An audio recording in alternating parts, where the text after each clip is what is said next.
Thank you, Andrew, and thank you for having me here today. I feel very honored to be invited here to speak with you.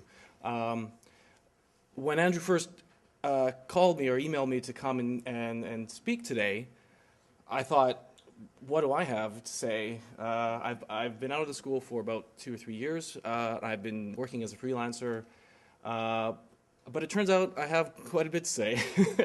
As my husband will attest, he told me, you better organize your thoughts because otherwise you're going to take up an entire hour speaking. So as Andrew mentioned, I started my own little company, Gaston Murdock, which I'll get into in a bit. But first, just a bit of background about myself. In 2006, I enrolled here at Glendon, and the reason I did, and I'm going to be honest, is because I was married to someone who worked here and I could take courses for free. So I figured, why would I waste this opportunity? And I'm an opera singer in my other life. I still sing, and I always want to keep up my language skills. So I thought I would look into the possibility of taking some language courses here at Glendon. There was no way I wanted to hike up to Keele campus, even for free. And I discovered the translation program here, and that really intrigued me. And when I took a couple of courses, I realized that this was something I really, really loved. And I think it's no coincidence, because as a singer, what I'm doing is taking something that's already been created, taking it off the page, making it come alive for a different audience, interpreting it, making it make sense to new ears. It's an interpretive process and a creative process, just like translation. So I completed the accelerated BA in 3 years. I was very lucky to have some wonderful profs who were extremely generous with allowing me to go off and do the occasional opera gig and keep up with my studies via email. When I graduated in 2009, the other thing that happened to me at that point was that I had kind of a bad knee injury, which meant that I had to step back a bit from performing. So I thought, well, what am I going to do? I have a degree in translation. I don't really want to go and get a job in a company or work full-time for somebody else, because if I want to keep singing, then I have to be able to do that, to take some time off, and that usually employers don't really take too kindly of you taking 5 weeks off to go and sing an opera in Edmonton. So I decided to take the bull by the horns and launch into freelancing. And now I'd done a little bit of freelance work even while I was a student, subcontract work for some people who were working for agencies. It wasn't very interesting work. It wasn't very well paying either. And I decided that if I was going to do this, I had to do this right. So I launched into my journey of becoming a freelance translator. How do I skip to the next slide? Andrew, can you? Arrow buttons? Ah, it's a miracle. So my first discovery was you have to be a great translator right from the beginning. Unfortunately, you may only be partly great when you graduate here from Glendon, because what it takes to be a great translator is experience, it takes experience, and it takes experience. So what do you do? What do you do when you're brand new? You're a good writer, you're a smart person, hopefully, you've had good training. Well, what I figured is to surround yourself by people who are smarter than you or people who can help you, right? And we'll get more into that, but the way to start out is to make sure you have a good support network, and you can, believe it or not, pay people to revise your work for other clients. One good thing about that is, from the very beginning, you can start charging rates that you can live on. Even if half of the rate that you're charging goes to a reviser, what that means is in the future you won't have to then raise your rates dramatically when you start realizing that you can't live on $20 an hour, right? And plus, you also guarantee the client that you're working for good quality work. You're also getting your own work revised by professionals who can teach you a thing or two about your industry. So there are ways, even if you're not working within an organization, to get the kind of experience that you need to survive in this industry. Now, the next thing I'm going to talk about, I was smiling all the way through your speech. To your advantage, translators are terrible self-promoters. They are, and I'm not, I'm not the only one who says this, obviously, and it's everywhere in the profession. If you read online, if you read books, that's the one thing that we have to get better at. But if you're good at that, that can be your advantage. I was at the OTIAC conference last November. I didn't see anybody here there. Was anybody there at the conference? Shame on you. OTIAC, does anyone know what OTIAC is? Does anyone not know? Be honest. It's okay. You know what? I didn't know what OTIAC was when I was a student for about half of my degree. So, OTIAC is the Quebec Order of Translators. They're basically the equivalent in Quebec of ATIO here in Ontario, although the two organizations have distinct roles within the province, within their respective provinces. But when I was at that conference, and the conference title was, the theme of the conference was promoting the profession starts with you. So even at that level, they're aware that there's a gap and lacune between what we know, how much we're worth, and what we can do for organizations and for businesses, and what our potential clients, what they understand to be our worth. But what I found really hilarious at that conference was that there was no Wi-Fi access included in the conference fee. If you wanted to get online, you had to find out from the people who ran the convention center, and unfortunately the conference organizers didn't have that information. And there was no Twitter hashtag even for the entire conference. And I just thought, the theme of this is promoting the profession starts with you, and yet lesson number one. So that's one thing that you can know, is that if you have an entrepreneurial spirit and you have kind of a bit of chutzpah and you can promote yourself, you are at an advantage in this industry. So there are lots of books out there. There's a lot of resources out there when you're starting out. These 4 books that I have up here on the screen are 4 of the books that I read cover to cover. I don't know if you can see them too clearly from the back, but one is by Corinne McKay, How to Succeed as a Freelance Translator. She also has a very active online blog. The second one is by twin translators, Judy and Dagmar Jenner, and The Entrepreneurial Linguist. The third one there is The Prosperous Translator, and that's by Chris Durbin, who is an amazing translator, and she writes for the Translation Journal, which is an online journal. She does a Q&A advice column, and this book is a collection, basically, of all of her columns that she has written over the years. And finally, the last book that I put in there, because it's just a really great book for Anglophones or for Francophones, by Grant Hamilton, Les Trucs d'anglais qu'on a oublié de vous enseigner. And when you read that, you sort of get a feel for what is needed in the business world, the difference between translating a text for a prof in class and translating a text for a client, to the kind of professional standards that are out there. So how do you do it?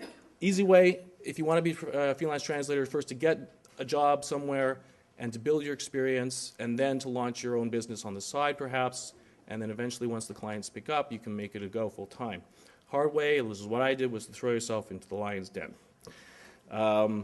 And it is possible. For the first few months I was a bit concerned, but lately I found that the seeds that I've sown have actually started to sprout, which I'm very happy, and I've been pretty busy in the last couple of weeks. It's sometimes fitting in enough hours to sleep can be a problem between marketing and actually getting the work done. So the question now that always comes up is, do you specialize? Yes is the short answer, and no is the longer answer. When you're a translator, you have to know, not just be able to understand what, if in my case, understand what something means in French and then write it in English. You have to understand you have to understand the market that you're writing for. You have to be able to communicate in the culture of the client that you're working for. You have to be a really darn good writer. a really good writer. And if there's one thing that I would suggest, having come out of Glendon, is spend less time worrying about translating and more time worrying about developing your own writing skills in your target language. Because that's what's really going to save you in the end. Because anyone can look up a word, anyone can ask a friend what an expression means, but if they don't know.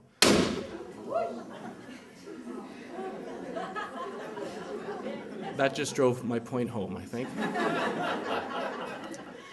But it takes a really talented person to be able to communicate the thought of one language in another language in a way that is engaging, is persuasive, is convincing, and that no one would guess is a translation.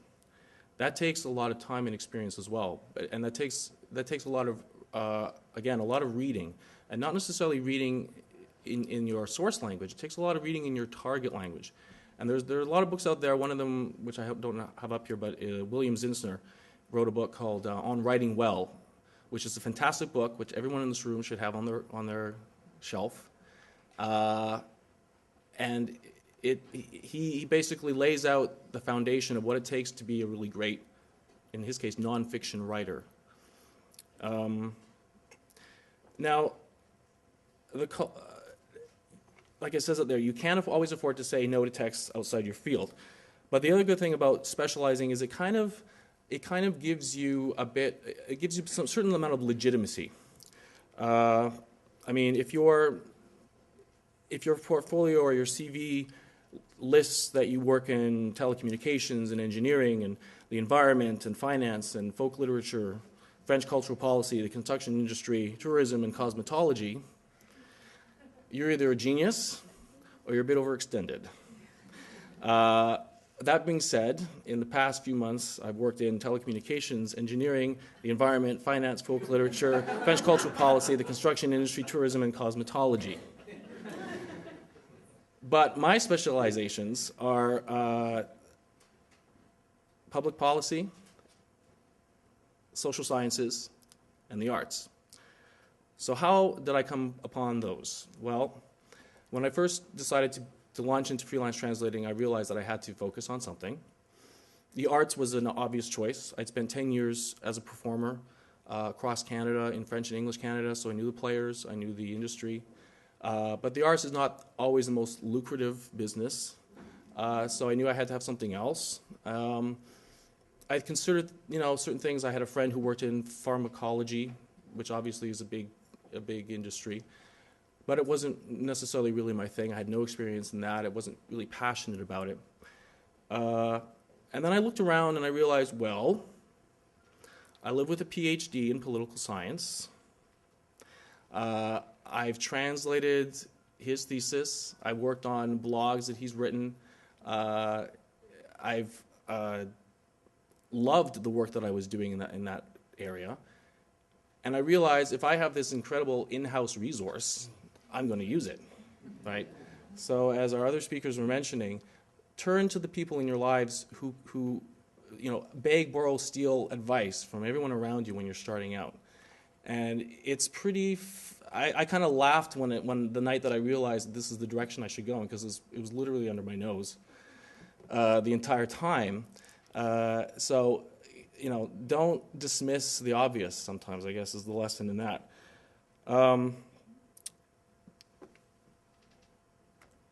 So this is exactly it. The other thing I would give advice about for you students still here at Glendon is, if you can, take courses outside of translation. Take courses in the fields that you want to be able to specialize in. Accounting courses, finance courses, courses in fields that are in demand, like pharmaceutical industry. You have to sort of think outside the box because you have to get to know, obviously, the industry that you're going to work for. And so why not start now? Now the evil question. So yes, you're probably worth more than you think, but only if you're actually better than you think you are. We talked a bit about that. I talked just a bit about that when I mentioned when you're starting out, Do not undersell yourself, okay? But you have to find ways to make sure that you're worth what you're selling. And so, like I mentioned, you can find people to revise your work and pay them for it, or just be aware of your own, be aware of your skill sets, your talents, and be aware of what it is that you need help with, okay? So that you know when to say no to something, and you know when you can confidently say yes to something else. So how do you find the work? How do you market yourself as a translator? Well, just like any other industry, word of mouth is absolutely the best marketing tool there is. And the way to get good word of mouth is to always, always produce excellent work. Because the minute you turn in a subpar text, you do damage to your reputation. But if you're able to consistently deliver good work, word of mouth spreads pretty fast. And I've done pro bono work for people that have led to then pretty well-paying contracts. Other translators. Not everyone in this room is your competition. Everyone is actually your friend. Because believe it or not, well, it's not hard to believe, the best translators are quite overworked. So if you're friends with a lot of really good translators, chances are they're going to have work that they need to find other people to do. And I've gotten a lot of work from colleagues and friends who have referred me to people when they can't take on the work. That's important. But if you're going to go out there and put yourself out to meet clients face to face, how do you do that? How many of you have a business card? How many of you brought your business card today? It's important. It's important to always be ready, no matter where you're going. If you're going to the market, if you're going to take your dog for a walk, have a business card in every bag you own, every coat, every pant pocket. You never know when you're going to need one. Go and find the clients where the clients live. If you want to be a translator, for instance, in the automotive industry, go to automotive trade shows. Show up. Go to doctors' conventions if you're a medical translator. Go to political conventions if you're a political translator. I was at the NDP convention a couple of weeks ago. It was an incredible experience, great networking opportunities. They're not going to come to you. You have to go to them. Has anyone here heard of the Turing test? You know what that is? In the 1950s, it was like an experiment. Alan Turing created this where humans would interact with computers, and if the human couldn't tell that it was a computer they were interacting with, then it was a pretty good computer system. Well, in our industry, Turing test is if you can go to one of these conventions, you can sit at a table of industry professionals and speak with them for 10 minutes without them realizing that you're not actually one of them,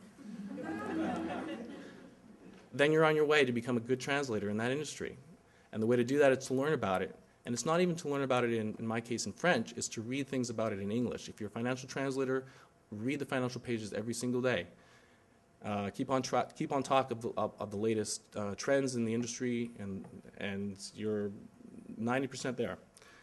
Find a way to speak their language. Instead of just saying to someone, I'm a freelance translator. I translate French into English, which people think, oh, that's kind of cool. If you say things like, I really love working with francophone businesses to help bring their products to new markets by adapting the websites and promotional materials for English consumers. That makes sense. That makes sense to people who are business people, right? So learn to speak their language. Even though face-to-face contact is still the best, the other marketing tools that are available for free, Twitter, Facebook, LinkedIn, all sorts of social media, they're very good. The problem with those things, though, is that they take a lot of work. There's a reason why companies hire full-time social media directors. It's because you can't just push out information onto social media and expect people to be interested in it. You have to interact with people. You have to retweet. You have to find articles that are of interest to the clients that you want to reach. A lot of translators will tweet and will blog about the translation industry, which is one way to go about it, and it can draw attention to the work that you do. What I tend to do is tweet or write about subjects that are of interest to the kind of clients I want to work for. So I would tweet about Francophone affairs and politics in Ontario, for instance, or things to do with the arts, so that you develop a following of the kind of people who will eventually become your clients. So, of course, you need a website, right? It's just a given. But it has to be good. And I can't stress that enough. Everything you put out, any promotional material you put out as a freelance translator represents the kind of work that you're going to do for them. So this is not my website, but it's my logo, which I commissioned. Didn't actually cost as much as it might sound when you're commissioning a logo.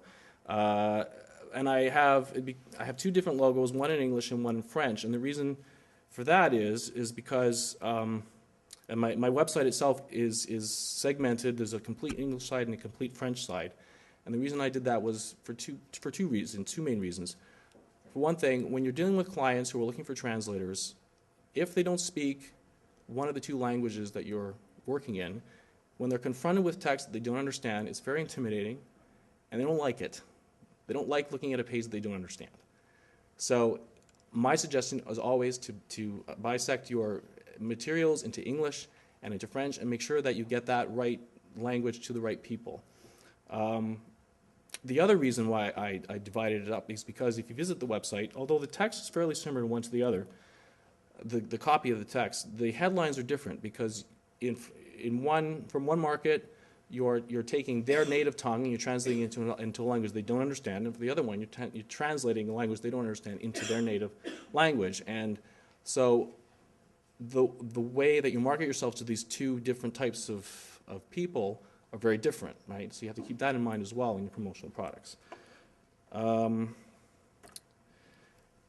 Word about agencies. No, they're not all evil.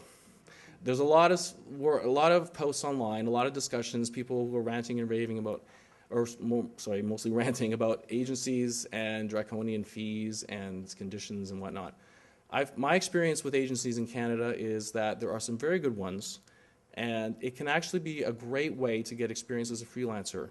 For those of you who may not know, a translation agency is a language industry company that will hire freelancers on a contract-to-contract basis to do work for them. They do pay less than if you were to find clients on your own. It's true. But the upside of that is that you're not having to do any of the legwork to find the client.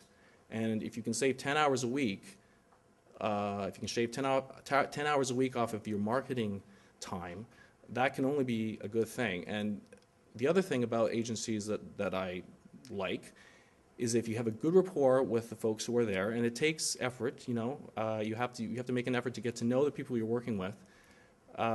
They can provide you with feedback because they want you to improve as well, right? Their revisors will revise your work. You get a reviser in an agency, which is great. And if you politely ask if they can send you back, suggestions or the copy that they've corrected for you, it's very, very valuable. And they're paying you for that, right? To me, it can be win-win. They can have some stipulations in their contract, which may or may not be something that you want to sign. But by and large, I found that my experience has been pretty good overall. Now, when you have a business in translation, 50% of what you do is not going to have anything to do with translation. I think that sometimes that number can reach as high as 90% in a week, depending. But you are the CEO of your own company. You have to make sure that your equipment is up to date. You have to make sure that your knowledge is up to date. You have to make sure your software is up to date. You have to invoice.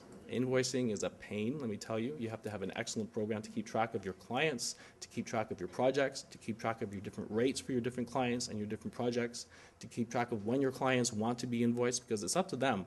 If they're going to pay you every month, you invoice them once a month. Some of them want once a week. Some of them won't pay you for 90 days. Some of them won't pay you for 45 days. Some of them won't pay you for a week. You have to keep track of this. And it takes a lot of time. You have to be a very good time manager as a freelance translator.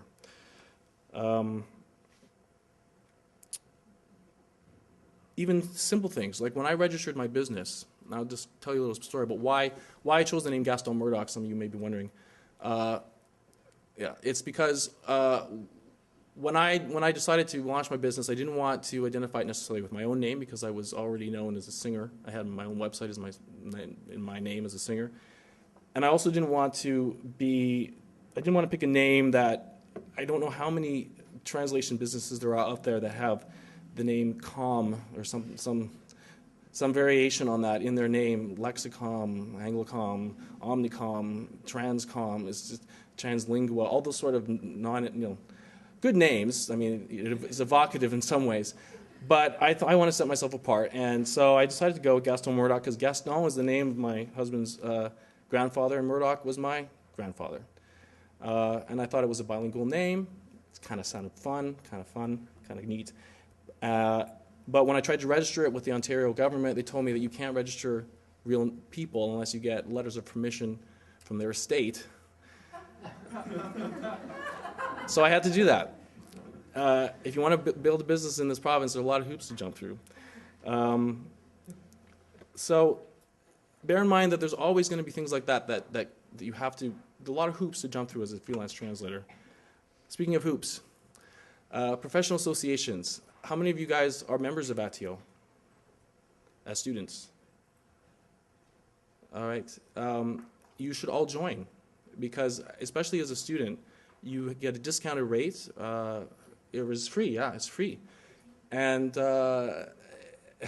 and there are many benefits. Go to conferences, meet other professionals, start doing your networking if you want to be a freelancer especially, or even if you don't. Take advantage of professional development. I'm undergoing certification with OTIAC, and before Christmas I went and did a day-long course with Grant Hamilton, which was an incredible opportunity. Also great networking opportunities. So do that right away. So there are many rewards to being a translator, freelance translator. You set your own schedule. You can get up in the morning, walk to your computer, work in your pajamas. You are the master of your own destiny. You set your own rates. You decide how much you want to work. You can go for as much as you want or as little as you want. But the drawbacks, you set your own schedule, which means you're always working, right? You get a client who wants something for Monday. It's a Friday night. You have to work all weekend. You say yes, especially at the beginning, right? You spend hours in front of your computer at home where your only companion is your dog. So you have to get out and you have to find a life outside of translating sometimes. For me, I signed up with improv classes at Second City. I continue to sing. It's great to find something that has nothing to do with words, and it helps you maintain some sort of social life. And of course, if you're your own boss, you only get to pay the rent and put food on the table if you're making the money. So it's a lot of responsibility, but it's a very rewarding experience. Now, that sort of wraps up my talk, my little lecture here about how to be a freelance translator. I want to say again, I've only been doing this for a year. So I still have a lot to learn, but I think that what I have learned hopefully will help some of you. And in terms of what I got out of my experience at Glendon, your prof is always right. The client is always right. Even if you think the way you've expressed something is amazing, someone else has probably written it better, and probably they've written it better many times over in the past. And so pay attention to what your profs are saying all the time, because experience teaches you a lot more than inspiration. Let's put it that way. You can have the goal, you have the desire to write well, and you have the spark of imagination inside of you, and the trick is to marry that with the kind of knowledge that comes with experience. And right now you have that in your profs, so rely on them for that because they know what they're doing. And I guess that's it. I guess I'll wrap up my talk. I want to thank you for listening to me ramble, and thank you.